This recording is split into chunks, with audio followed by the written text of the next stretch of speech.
유다서 1장 11절입니다. 제가 읽겠습니다. 화 있을진저 이 사람들이여 가인의 길에 행하였으며 삭스를 위하여 발람의 어그러진 길로 몰려갔으며 고라의 패역을 쫓아 멸망을 받았도다. 11절 한 절만 우선 봤습니다.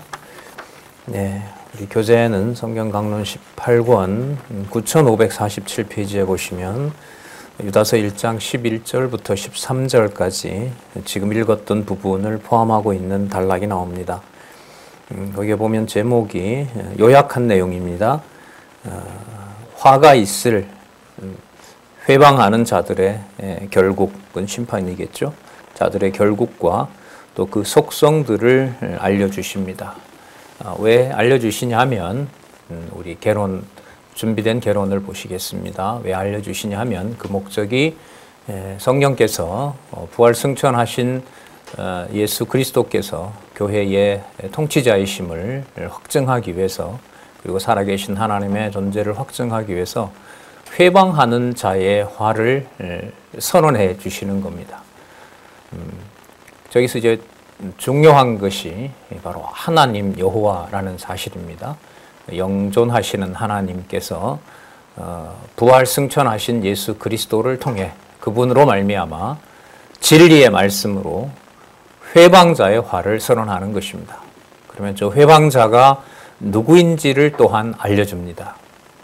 그렇게 해서 유다서 전체가 유다 사도 유다를 통해서 바로 적그리스도를 경계하도록 하는 내용입니다. 그러면 적그리스도는 바로 그리스도의 반대말이기 때문에 부활 승천하시고 살아계신 그리스도께서 교회를 말씀으로 세우시고 또 재림 때까지, 또 마지막 심판 때까지 이 진리의 말씀을 확증하시는데 바로 적그리스도의 무리를 경계하도록 하신다는 겁니다. 그 내용을 우리가 살펴보고 있고, 이것은 히브리서부터 시작한 내용이죠. 세우신 교회를 양육하고 무장시켜서 투쟁케 하시는 바로 내용으로 여호와 하나님께서 언약대로 이루시는 분이시고, 그리고 그 성취로 오신 예수께서 승천하셔서 재림 때까지 만왕의 왕으로 만주의 주로 교회의 머리 되신다는 사실을 항상 알려주신다는 사실입니다. 거기에 이 엄중하고 또 이 분명한 사실을 오직 기록한 말씀을 통해서 반드시 따라가야 된다고 하는 것이 저희들이 지금 교회 투쟁에서 확인하고 있는 겁니다. 그래서 히브리서부터 유다서를 공부하실 때 성경과 관련해서 이제 반복이 되는데, 히브리서에서는 이제 진리의 말씀을 이제 어떻게 표현하고 있는지 모든 내용 다 알면 너무 좋죠. 반복해서 계속 확인해 가야 될 부분이기도 합니다. 그 다음에 야고보서에서는 이 기록한 말씀의 권위를 어떻게 살아계신 생명의 말씀으로 얘기를 하고 있는지, 그 다음에 고린도 전후서에서 성경의 그 진리, 성경을 하나님의 말씀으로 소개하는 부분을 어떻게 하고 있는지, 그 다음에 요한 1, 2, 3서에서는 성경을 어떻게 말하고 있는지, 그러니까 지금 우리가 이렇게 보는 문자죠. 이게 단순 문자가 아니라 살아계신 하나님의 말씀으로 하나님께서 성령을 통해서 깨닫게 하시는 거거든요. 그러니까 이 문자 권위가 대단한 거죠. 그러니까 여기에 하나님의 모든 권능의 역사가 드러나기 때문에, 그리고 유다서에서는 이 말씀에 대해서 어떻게 말을 하는지, 그리고 요한 계시록에서는 이 말씀으로 어떻게 말하는지, 여러분 아시는 것 중에 하나가 22장 마지막 주 예수의 어서 오시옵소서라고 하는 마지막 그 성령 축원이죠. 그 전에 더하거나 빼지 말라고 하는 것으로 진리의 말씀의 권위로 끝이 나죠. 그래서 여러분, 기록한 말씀의 권위를 아는 것과 요한 1, 2, 3서의 방향은요, 우리가 지난 시간에 지나왔으니까 유다서하고 연관을 시키면 요한 1, 2, 3서의 적그리스도에 대한 경계 내용에서는 기록한 말씀의 권위는 더할 나위 없고요, 성도들이 주고받는 대화에서도 그 대화를 하나님의 말씀의 권위가 주장하고 하나님의 말씀의 권위가 떠나버리면 그 성도들 사이에 주고받는 말이 인간의 말이 될 뿐만 아니라 요한 1, 2, 3서의 주제와 연결이 됩니다. 뭐가 된다는 거죠? 저 그리스도가 된다는 겁니다. 그 말씀은 요것만 이제 잘 보관하고 이런 차원이 아니라요. 이 말씀을 깨닫게 하시고 사도들이 보내고 이제는 우리는 완성된 이 진리 계시를 확인하도록 하신 다음에 이제 성도들과 이제 진리의 말씀으로 교제한단 말이죠. 진리 안에서 교제를 합니다. 그런데 요한 2서 3서에 대면하고 싶다고 하는 말씀이 나왔어요. 그 말은 기록이 따로 있고 대면이 따로 있는 것이 아니라 대면했을 때 적그리스도가 되지 않도록 하나님이 해주셔야 된다는 거예요. 이게 선택할 수 있는 여지가 있다고 하면 이 성경신학에서 말하는 신학, 하나님을 배워가는 주체가 하나님이 아니라 인간에 인한 여지를 열어두는 거예요. 자, 그렇기 때문에 적그리스도 무리에 대한 경계가 교회 안에서 일어나는 일이고 세상 밖은 어차피 버린 거니까요. 진리의 말씀으로 투쟁하게 했을 때 기록한 말씀이 그 말씀을 깨달은 성도들이 대면해서 진리 안에서 교제하지 않으면 무슨 무리가 된다는 거예요? 적그리스도의 무리가 된다는 겁니다. 여기에 이 글을 보낸 요한 사도도 사도 요한도 예외일 수 없습니다. 사도 요한도 예외라면 이 글이 누구 글이 돼야 돼요? 사도 요한의 글이 되면 자기는 빠질 수가 있죠. 절대로 그렇지 않습니다. 요한 계시록은 모든 걸 다 이상으로 보니까 그건 이제 전적으로 하나님이 보여준 말씀인 거고, 요한 1, 2, 3서는 개인적인 어떤 인격적인 어떤 그 감정을 담아서 기록한 것처럼 보이니까 그것은 사람이 어느 정도 컨트롤할 수 있는 말씀이고, 이렇게 되면 성경 권위가 또한 무너지는 겁니다. 그래서 좀 길어졌습니다만 좀 뭐 또 복습을 우리가 할 텐데, 히브리서에서부터 유다서까지 기록한 말씀의 중요성은 교회 승리로 가는 과정에 더 중요한 의미를 가지고 있다는 것을 생각하시면서 이게 바로 내 양식으로 받아먹게 하신다는 것을 좀 강조하기 위해서 서론을 좀 잠시 말씀을 드렸습니다. 자, 그러면 우리 1장 11절부터 13절에 내용, 아까 제목은 봤고요. 아까 11절을 읽었었죠. 화 있을진지여 이 사람들이여 라고 하는 것은 이제 앞부분에 있는 내용인데요. 자기도 이상을 받고 사도들처럼 나도 기록을 할 수 있고 그런 기록들은 많이 있다라고 주장하는 자들이에요. 그러니까 유다가 보낸 말씀만 다 말씀이 아니다. 나도 계시를 받다. 나도 계시를 받았다라고 하는 자들이죠. 그런데 이들의 강함이 얼마나 큰지 천사장 미가엘, 천사 중에 가장 힘이 강한 자가 미가엘이잖아요. 사자인데 그도 이 회방하는 자들을 자기 마음대로 못해요. 그리고 단지 기도할 뿐이에요. 9절에 나왔죠. 여호와께서 꾸짖으시기를 원합니다라는 거예요. 그러면 이 모습은 거짓 진리가 현상적으로 볼 때는 천사장 미가엘도 지는 것처럼 보이니까 그 말씀이 뭐 하는 것처럼 보여요? 패배하고 밀리는 것처럼 보이는 거예요. 누구 주어로 놓으면 그래요? 천사장 미가엘을 주어로 놓으면 그래 보이는 거예요. 그러니까 여기에서 근본 주어인 이 강론집이 그래서 너무 중요하죠. 첫 번째 시작할 때 본문은 성령께서 부활 승천하신 이가 그리스도이심을, 여기 이제 성령 하나님, 성부 하나님이 들어가죠. 그리고 이 단락 마치면서 이것은 여호와께서, 하나님께서 이렇게 하면서 성부, 성자, 성령 영존하시는 하나님의 계시의 말씀이 된다고 하는 것이 너무 중요합니다. 자, 그렇다면 아까 11절에 화 있을진지여 이 사람들이여라고 하는 이 사람들 속에는 바깥으로 봤을 때는 세력을 가지고 있는 자처럼 보이지만 이런 말이에요. 그래서 교회가 그 거짓 진리에 대해서 적그리스도 앞에서 패배하는 것처럼 보이지만 이런 말입니다. 그러니까 여기에서 세력적으로 인간이 좋아하는 권력을 중심으로 모이게 되면 진리를 버리고 그러면 적그리스도의 무리가 되는 겁니다.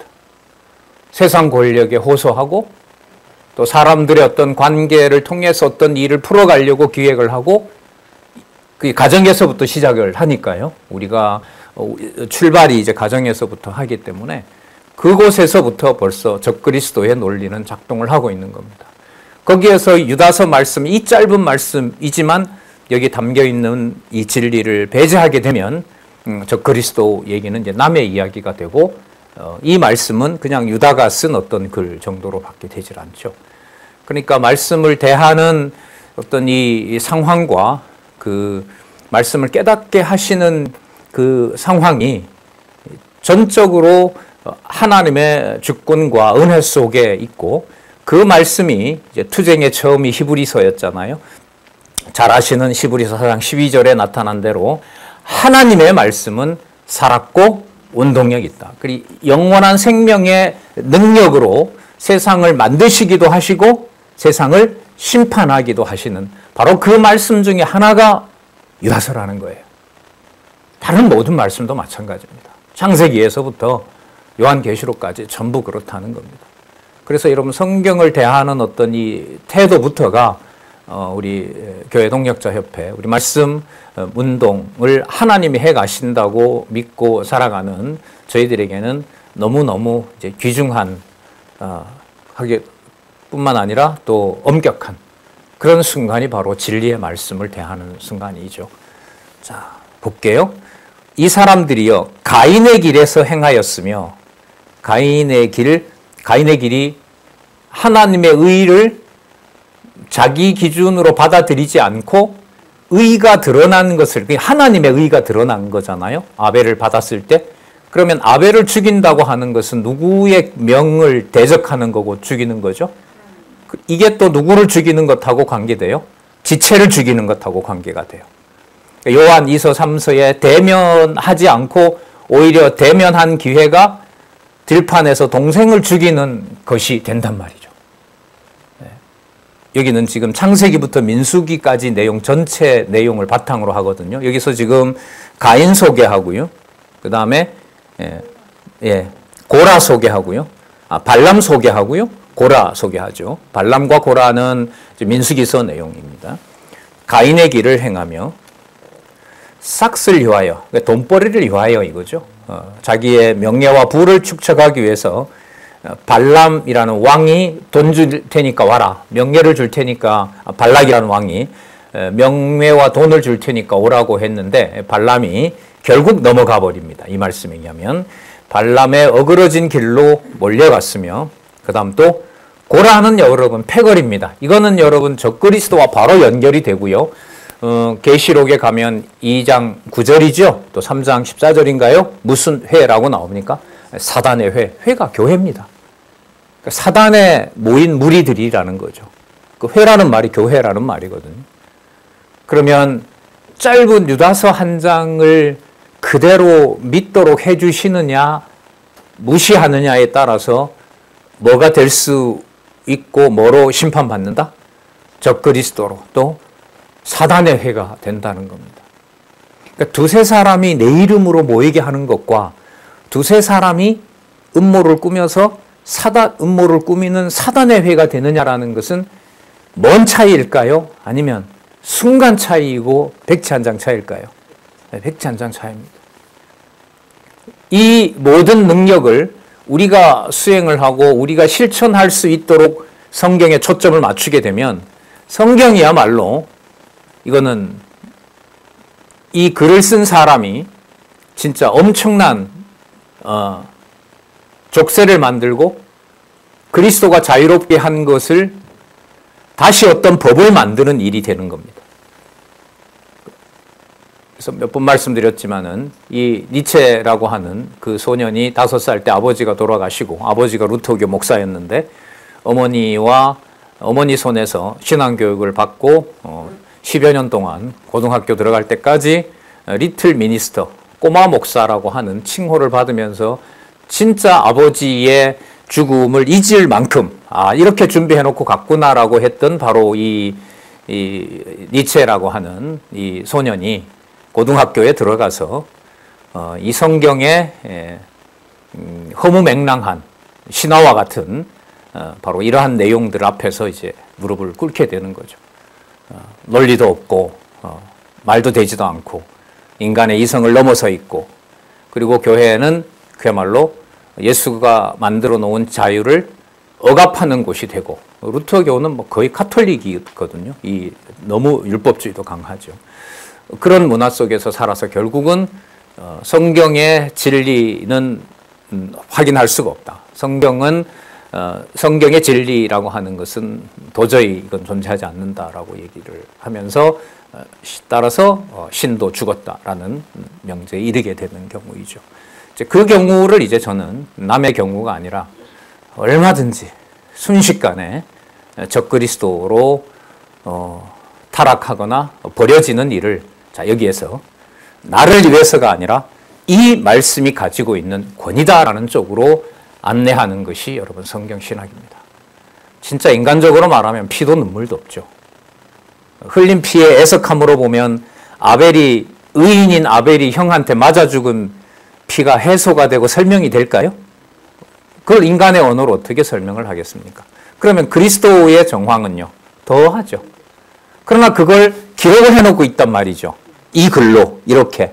그리고 이 글을 따라오도록 하면서 하나님께서는 그 말할 수 없는 인간적인 환난과 핍박과 능력 상황을 살아계신 하나님의 증거로 설명하겠다는 거예요, 이 성경은. 여기에 어떤 의지와 우리의 논리력을 더할 수가 있겠습니까? 또 볼까요? 삭슬리와의 발람의 어그러진 길로 몰려갔으며 고라의 폐역, 아까 적그리스도의 무리라고 얘기를 했죠. 고라의 폐역을 쫓아 멸망을 받았도다. 그럼 지금은 이 모든 명예와 어떤 자신의 욕심과 자신의 울분이 바로 영적으로 진리의 말씀이 살았고 운동력 있는 영생의 말씀이 되면서 심판한다는 겁니다. 그러니까 우리가 유다서를 공부하는 게 아니라 유다서의 말씀이 우리를 지금 여기다가 놓고 유다서에 기록한 말씀의 권위를 유다서에 기록한 성령께서 선포하는 거예요. 우리가 공부한다라는 게 아니죠. 이 관점에서 보면. 그 주체가 화요광자는 우리가 공부하는 10시부터 1시까지 공부하는 시간이다라는 것은 그야말로 표면적인 서술인 거고요. 이 말씀으로 들어갔을 때는 유다서가 여러분들과 저를 이 자리에 모아놓은 겁니다. 누가 주체가 되는 거죠? 말씀이 주체가 되는 거죠. 그러니까 우리가 기획하고 1년 전부터 준비하고 한 달 전부터 준비하는 우리 교동협 다음 주에 모이잖아요. 교동협이 모인다. 그거는 말은 맞지만 성경신학적인 어떤 의미로 보면은 맞지 않죠. 창세기부터 요한계시록까지 진리의 말씀이 교동협의 지체들을 모아주셨다, 이렇게 보셔야죠. 요한이 쓴 말씀을 듣고 부녀들이, 친척 조카들과 이모들이 모여서 교회를 한다가 아니라 요한 1, 2, 3서를 통해서 성령께서 바로 부녀들, 인척관계에 있는 자들에게 적그리스도가 누구인지를 알려주신다, 이렇게 되는 거죠. 오래된 그 예지만 성경 예를 하나 들고 갈까요? 여러분, 이게 이제 계시록까지 가면서 계시록에 왜 1.1획도 더하거나 빼지 말라고 하는 말씀이 있는지를 성경 권위에 초점을 맞춰서 설명하고자 이런 예를 드는 겁니다. 하나만 더 들면 오래된 얘기지만 누가복음에 제가 그때 질문을 드렸죠. 누가복음은 바로 그리스도의 사역을 통해서, 예수 그리스도의 사역을 통해서, 이 땅에 오신 예수의 사역을 통해서 그분이 바로 하나님의 아들의 사역을 하신다는 거 아니겠어요? 그때 이제 질문을 제가 어떻게 드렸냐면, 자, 1번. 세례 요한이 예수님을 보고 뛰어놀았다. 너무나 기뻐서 뛰어놀았다. 2번. 예수 그리스도께서 하나님의 아들로서 세례 요한으로 하여금 영광과 하나님의 능력의 영광을 보여주기 위해서 뛰어놀게 하셨다. 어떤 거예요? 2번이죠. 그러면 똑같은 거죠. 유다서의 말씀이 말씀을 우리가 공부하기 위해서 왔다. 1번. 2번. 유다서에 기록한 하나님의 말씀이 여러분들과 저를 이 시간에 모아주셨다. 몇 번요? 이건 1번이에요? 이건 우리가 모인 거예요? 아니에요. 다시 세뇌를 할게요. 1번. 우리가 유다서를 공부하기 위해서 여기에 왔다. 화면 보시는 분도 마찬가지입니다. 뭐 이제는 상관없습니다. 어디에 계시든. 우리가 유다서를 공부하기 위해서 모였다. 2번. 유다서의 말씀이 우리를 이곳에 모아 주셨다. 2번. 그럼 주일 개념이 누구 중심 개념으로 바뀌게 되면 보는 눈이 완전히 달라질까요? 예. 성경이 주체가 되면. 그러니까 살았고 운동력 있는 말씀, 창세기에서부터 요한계시록까지 계시된 그 여호와 하나님께서 진리의 그 살아있는 진리의 말씀의 권위가 주일 성도들로 하여금 이 자리에 모이도록 하셨다. 이게 팩트입니다. 이게 성경신학의 팩트이고 성경 강론집의 요약은 본주어 하나님이 9882페이지 서술로는 누가 돼요? 여호와가 되시니까 하신다. 그러니까 누가 하신다? 여호와가 하신다. 좀 더 붙이면 언약하신 대로 여호와가 성취하신다. 창세전에 여호와가 언약하신 것을 창조를 통하여 성취하신다. 다시 줄이면 여호와가 하신다. 주일은 우리가 한다. 밥도 우리 식구가 우리 구역이 한다.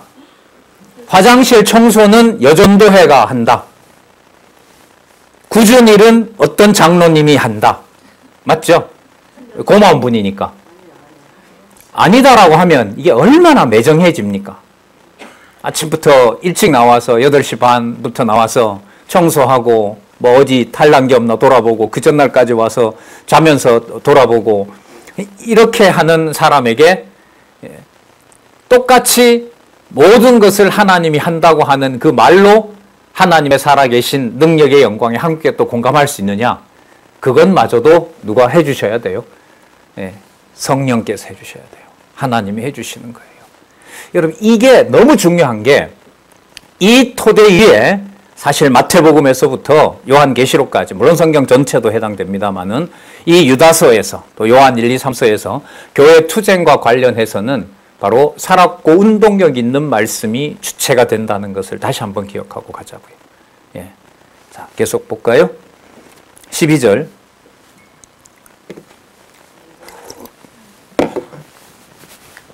저희는 기탄 없이 너희와 함께 먹으니 야, 너무 뻔뻔한 거예요. 뻔뻔하고 뭐 우리도 성도인데 같은 성도잖아 우리. 우리도 유다가 보낸 편지 중요하게 생각해. 자, 기탄 없이 너희와 함께 먹으니 너희의 애차는 뭐가 된다고요? 암초가 돼요. 여러분 싫은 사람이 식사 자리에 함께 하면 좋아요, 싫어요? 죄송합니다. 더럽게 싫죠. 막 토하죠. 먹다가 체하잖아요. 기분 상했을 때. 근데 그 자리를 자, 유다서 주어가 누구라고요? 우리가 유다서를 공부한다. 유다서가 우리를 공부하게 하신다. 몇 번요? 2번. 그러면 우리가 저 보기 싫은 사람과 애찬을 갖고 있다. 2번. 유다서에 살아계신 하나님이 더럽게 만나기 싫은 저 사람과 애찬 자리에 모이게 하신다. 몇 번? 2번. 네. 여기서 잡아주지 않고 살아계신 능력을 흔들어 버리면 나는 내 중심에 내가 원하는 사람을 찾고 싶어 한다. 그러면 뭐가 된다? 사단의 해가 된다. 무섭다. 예, 무서워요. 이 무섭다는 것은 누구의 능력으로만 결론을 내야만 된다는 거죠. 하나님 주어로 내야 된다는 거. 아니면 여러분 성경은 안 읽어도 돼요. 못 읽어요. 그 니체 말이 맞아요. 니체 말이 맞죠. 저는 뭐라 그럴까요? 뭐 내가 내 진단을 다 할 수는 없겠지만 식어가거나 싫어지거나 뭔가 반감이 생기거나 했을 때 이쯤에서 내가 이렇게 버리면 여기서 이렇게 벌어지는 거구나.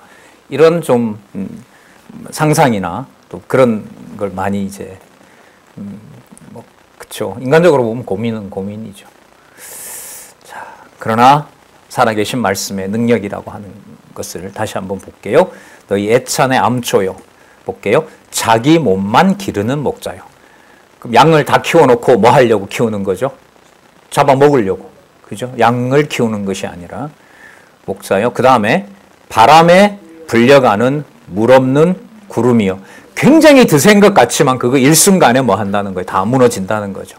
그러면 여러분 유다서를 조금 후면 벌어질 예루살렘 멸망을 생각하시면 돼요. 모든 수천 년 동안의 종교적인 권위와 하나님의 이름이 그냥 가보진 않았고 살아보진 않았지만 상상하건대 온 도시 전체가 여호와의 이름으로 모든 것을 수천 년 동안 모아놓은 그것이 바로 무슨 회가 된다는 거예요? 사단의 회가 되고 말씀의 능력으로 성취되면서 여호와 예수 그리스도의 예언의 말씀이 성취되면서 그 모든 예루살렘의 흔적들은 돌 하나 돌 위에 놓이지 않고 다 없애버린다는 거죠. 그게 바로 유다서에서 말씀하고 있는 적그리스도의 무리를 내가 경계한다. 이게 내 권위이고 살아있는 증거가 된다는 겁니다. 바람에 불려가는 무없는 구름이요. 또 죽고 또 죽어 뿌리까지 뽑힌 열매 없는 가을 나무요. 예. 그러니까 뭔가 보여요. 뭐 힘이 있는 것처럼 보이고 해도 그 바탕에는 뭐가 없냐면 말씀이 없어요. 정확한 하나님의 말씀을 이해하는 것이 존재하지 않아요. 그래서 성경을 기록한 말씀대로 이어가면서 확인하는 거 동시대인 여러분들과 저에게 남아있는 유일한 과제입니다. 이 부분이 약했고 아쉬웠다는 것은 여러분들과 저는 같이 공감하고 있고요. 죽어 뿌리까지 뽑힌 열매 없는 가을 나무요. 자기의 수치의 거품을 내뿜는 바다의 거친 물결이요. 좀 비유로 얘기를 합니다. 그 다음 영원히 예비된 캄캄한 흑암에 돌아갈 유리하는 별들이라. 그 무저갱 있잖아요. 빛과 어두움을 나누셨잖아요. 둘째 날에. 그때 그 어두움을 지금 여기서 뭐라고 하냐면 영원히 예비된 캄캄한 흑암이라는 겁니다. 이걸 무저갱으로 표현하죠. 무저갱이라는 말은 바닥이 보이지 않는 무저니까요. 바닥이 보이지 않는 갱. 바로 여기가 뭐냐면 영원히 예비된 캄캄한 흑암이라는 겁니다. 거기에 전부 별들을 집어넣어 버린다는 거죠. 수없이 많은 그 별들이 지구 은하계를 통제하고 있는데 전부 다 쓸어다가 사단이 통제하고 있었던 모든 별들을 전부 거기에다가 별이 떨어진다고 하잖아요. 요한계시록에 가보면 그건 바로 하늘의 권세를 하나님이 심판하시고 심판해서 영원히 예비된 그리고 영원한 형벌이 예비된 캄캄한 흑암에 돌아갈 바로 별들에 불과하다는 겁니다. 바깥에서 봤을 때는 누구도 손댈 수 없는 세력처럼 보이지만 천사장 미가엘도 손을 못 대는 권력이지만 바로 그들은 자 여기서 이렇게 모아보면 영원히 예비된 하나님이 멸망시키기로 예비된 바로 흑암에 들어갈 권세들이다. 그 불 연못에 던져질 불과 유황 못에 던져질 바로 그 세력이라는 겁니다. 뭐 하는 행위가요? 진리 안에서 진리를 회방하고 말씀을 받아들이지 않는 게. 이걸 사람의 글로 보면요. 사기도 이런 사기가 없죠. 그 모임에 조금의 분위기를 해치고 자기네들 교리를 조금 안 따라가는 것을 두고 이렇게 독설을 퍼부을 수 있습니까? 여러분, 저희들 자녀가 뭔가 이렇게 소중한 일을 얘기했는데 말을 안 들어요. 그럼 거기다 대고 태어나지 말아야 될 이놈아. 내가 니를 생각했던 것부터가 내 잘못이었고 어쩌다가 이 세상에 나와서 온갖 저주를 퍼부었어요. 그 부모가 제정신이에요? 아니면 미친 분이세요? 그렇죠. 정신 이상자죠. 자기 기분에 맞지 않는다고 뭐 성경에 예를 하나 들면 사울 왕이 자기 마음에 아들이 들질 않았을 때 다윗을 도피시켰을 때 무슨 저주를 하죠? 폐역부도한 계집의 소생아. 그러니까 아주 나쁜 년의 자식이다 이런 말이잖아요. 폐역부도한 그 옛날에 우리 선배들의 이제 번역이 그분들이 유학자들이어서 그렇게 점잖은 욕을 했지. 지금 현대인의 용어로 번역을 한다면은 어떤 얘기가 나올까요? 뭐 히읗으로 시작하는 거 있죠? 왜 여자 욕할 때, 어미를 욕할 때 막. 여러분 그게 이상하다면 유다서의 이 말씀으로 보면 진리의 말씀을 따르지 않고 교회의 어떤 화평과 진리를 깨는 자에게 언제부터 예비된 불에 들어갈 놈이다? 예. 영원히 예비된 캄캄한 흑암에 들어갈 바로 영원히 저주받을 자식이다 이 말인 거죠. 이걸 하나님 말씀으로 안 받고 유다라는 자를 개인적인 이 저자로 만약에 놓는다고 하면 어떤 일이 벌어질까요? 사기죠, 이거는. 이렇게 사람을 형이상학적인 세계의 저주까지 다 모아서 욕을 한다는 것은 이건 도저히 용납할 수가 없는 겁니다. 그러니까 여러분, 성경을 하나님 주어로 읽어갈 수 없고 사람의 기록으로 봤을 때 성경은 절대로 읽어나갈 수가 없다. 여러분, 유다서만 그럴까요? 모두 그럴까요? 모두 그래요. 여러분, 이 문제를 창세기부터 계시록까지 다 해결하면서 영원하신 하나님의 존재, 구약은 여호와께서, 복음서는 예수께서, 사도행전 1장 12절 이후로는 성령께서 다 합하면 영존하신 하나님의 주어로 모든 수천 가지 사건을 창세기에서부터 계시록까지 입증했다는 것은 사람이라는 주어를 넣을 수 있을까요? 없을까요? 더더욱 없죠. 유다서가 우리를 모이게 했던 것처럼 지난 말씀운동의 40년은 누가? 영존하시는 하나님께서 4장 12절 말씀의 요절을 우리가 쓰잖아요. 살았고 운동력 있는 말씀으로 모아주신 거죠. 그러면 여러분 결론은 여호와 하나님을 경외하고 찬양하는 것은 누가 그렇게 해주신다? 여호와께서. 그래서 이걸 우리가 뭐라고 하냐면 은혜라고 합니다. 성경 권위와 연관해서 보면.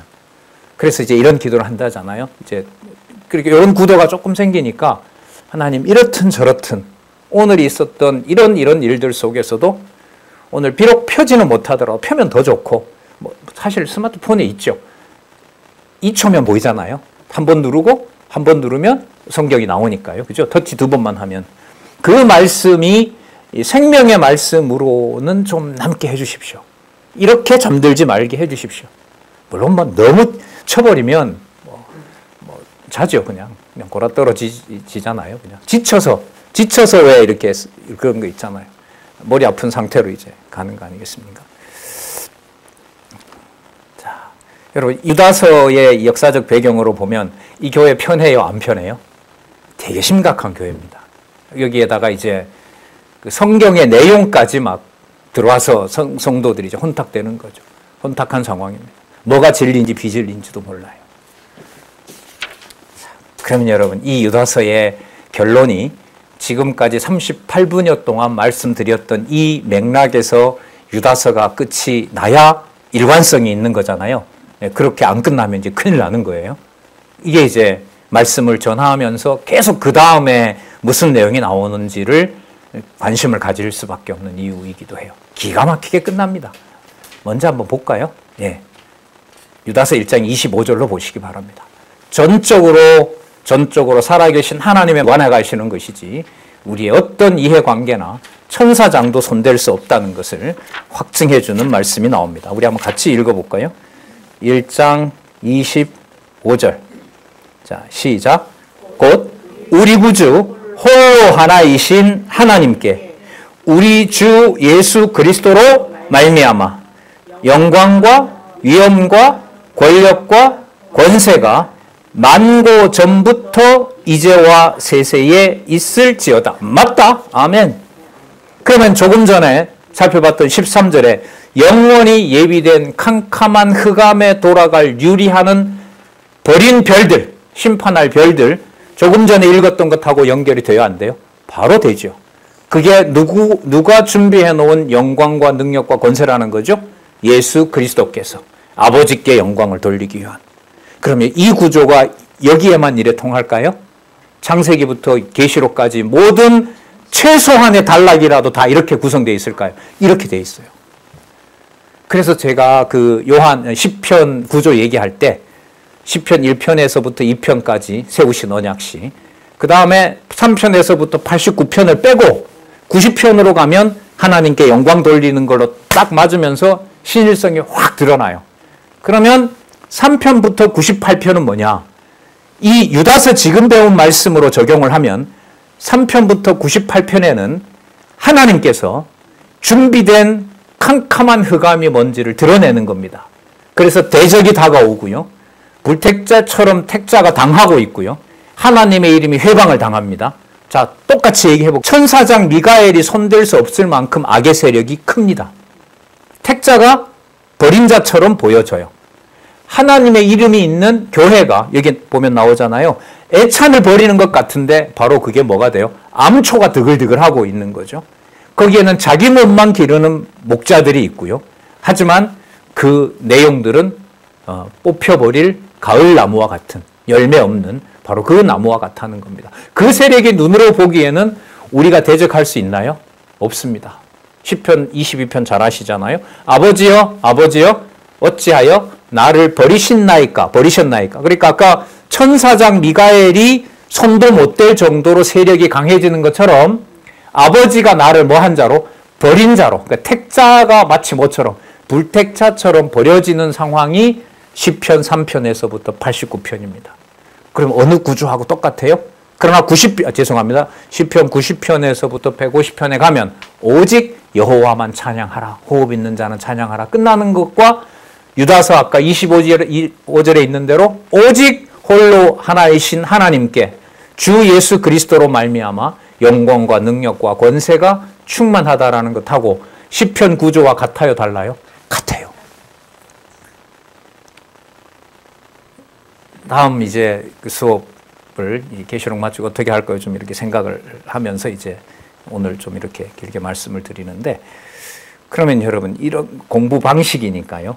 전 이게 아주 재밌고 성경을 전체로 봐가는데 매우 유익하지 않나 이런 이제 생각을 하게 되는데, 시편의 그런 구조와 약속하시고 약속을 이루시는데 과정상에 보면 하나님의 주권성이 드러나는, 우리가 상상할 수 없는 하나님의 시통을 섭리하신다는 것을 드러내는 그 구조가 유다서라는 이 말씀 구조에도 그대로 드러날까요? 안 드러날까요? 드러나요. 그래서 유다서를 읽고 성경의 전체적인 틀을 어느 정도 알고 계시면 시편을 그대로 읽으면은 유다서 읽은 말씀과 시편의 말씀이 내용의 이 또 등가가 아니에요. 전체적인 의미를 중심으로, 누구 중심으로 붙는다? 여호와 계시 중심으로 붙게 돼요. 그래서 이제 우리 말씀 운동, 우리 교회 동역자 협회에서 남은 시간은 이제 주신 자신의 은사나 역량을 따라서 그 말씀들을 하나하나 진리의 말씀으로 이 땅에서 확증하게 해주시는 역사가 지금 진행되고 있다고 보는 겁니다. 영원히 예비된 캄캄한 흑암에 돌아갈 유리하는 별들이라. 자, 그 다음에 보시면요. 심판에 대한 예언과 목적과 그 대상의 특성에 대해서 밝혀주는데, 여러분 아까 가인의 길이라든지 발람의 어그러진 길이라든지 그 다음에 그죠, 고라의 패역이라든지 이것에 대한 하나님의 말씀으로 심판이 있었어요. 자, 그리고 이것은 어느 날 우연히 된 것이 아니라 이미 나왔는데, 사실 그 13절에 보면 언제부터 이게 예비됐다 그랬죠? 영원히 예비됐다고 하니까 창세전에 이미 이건 작정되어 있는 거예요. 심판은 확정되어 있는 거잖아요. 자, 이걸 이 땅에 온 에녹이 이미 아담의 7세 손이었던 에녹도 이걸 증거했다는 거예요. 그러니까 누가 손을 못 댈 정도로 강해 보이지만, 천사장 미가엘이 손대지 못할 정도로 강해 보이지만 여기에 임하는 심판은 창세전에도 이미 예비됐고 누구도? 아담의 7대손 에녹도 증거하고 있다. 저렇게 성경 해석을 합니다. 그러니까 유다서 짧은 내용 속에 지금 보시면 창세기부터 그렇죠? 창세기부터 특히 앞부분에 이른바 창세기, 출애굽기, 레위기, 민수기, 이스라엘 백성들의 역사와 관련해서 소개를 하고 있다는 것을 알 수 있죠. 여러분 이게 성경 기록 방식이에요. 이 방식이 여러분 뭘까요? 너희가 성경에서, 구약 성경에서 영생을 얻는 줄 알고 성경을 상고하거니와 그 성경이 내게 대하여 증거한다. 똑같죠. 7세손 에녹 사건은 바로 그리스도가 준비해 놓은 심판에 대한 예언이고 그걸 그리스도가 오셔서 어떻게 하셨다? 성취하셨다. 아담의 7세손 에녹이 사람들에 대하여 당장 나오죠. 예언하여 이르되 보라. 자, 여러분 주가 여호와입니다. 여기 여호와께서 언약대로 이루시는 여호와께서 그 수만의 거룩한 자와 함께 뭐한다? 임한다. 여러분 누가 임한다고요? 여러분 여호와가 재림하세요? 예수께서 재림하세요?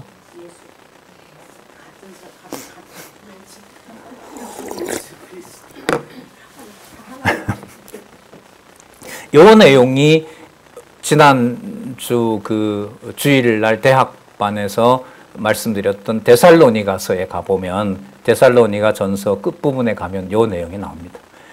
그러니까 여호와 하나님이 오시는 것과 그리스도가 오시는 것의 차이가 사라집니다. 그래서 여러분 유대인들은 개종한 유대인들은 주라는 말, 아도나이라는 말이죠. 여호와가 나오면 더 하고요. 아도나이나 여호와라는 말이 신약 성경에 나왔을 때 그건 곧바로 예수와 일치시킨답니다. 아예 분리를 하지 않습니다. 모든 용어를. 그 선교사님이 그렇게 일러주셨는데 여기 증거가 나타나네요.